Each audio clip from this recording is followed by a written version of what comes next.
Mutakhir ini kita dihidangkan dengan fenomena jijik iaitu penyakit ketagihan berhutang. Penyakit ini telah menjadi bara sosial yang melahirkan pembohong tegak, pemungkir janji dan manusia jahat yang menyusahkan orang lain.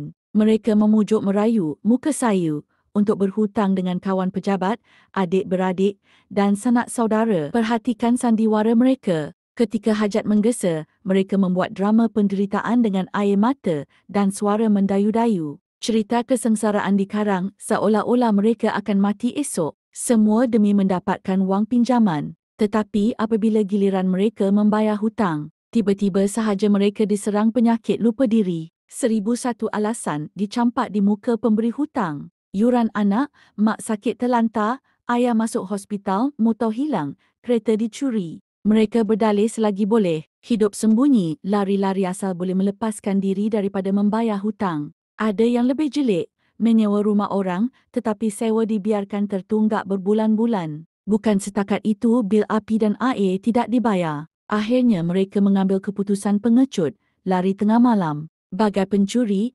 meninggalkan kemusnahan kewangan dan emosi. Di manakah letaknya akal yang waras? Di manakah nurani yang sihat? Bagaimana mereka sanggup melakukan penipuan sebegitu rupa? Puncak kebejatan adalah apabila hutang mula dituntut. Bukan sahaja mereka liat melunaskan, bahkan mereka pula marah-marah. Pemberi hutang pula yang salah. Mereka menjerit dan berkata, "Kau ini tidak bertimbang rasa, dasar kedekut, tidak faham orang lain."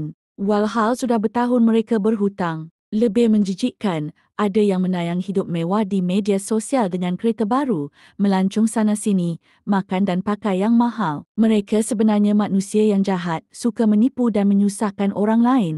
Ingatlah, Rasulullah sallallahu alaihi wasallam pernah bersabda, roh seorang mukmin itu tergantung disebabkan hutangnya sehinggalah hutang tersebut ditunaikan. Riwayat Al-Tirmizi. Rasulullah sallallahu alaihi wasallam juga bersabda, semua dosa orang yang mati syahid diampuni kecuali hutang.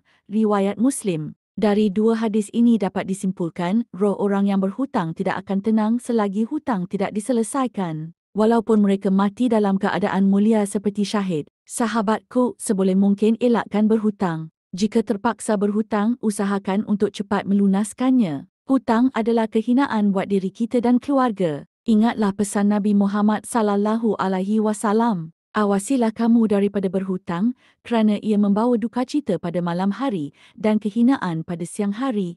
Riwayat Al-Baihaqi. Sahabatku, berubahlah. Jangan wariskan sifat berhutang kepada anak-anak kita. Anda mampu mengubahnya.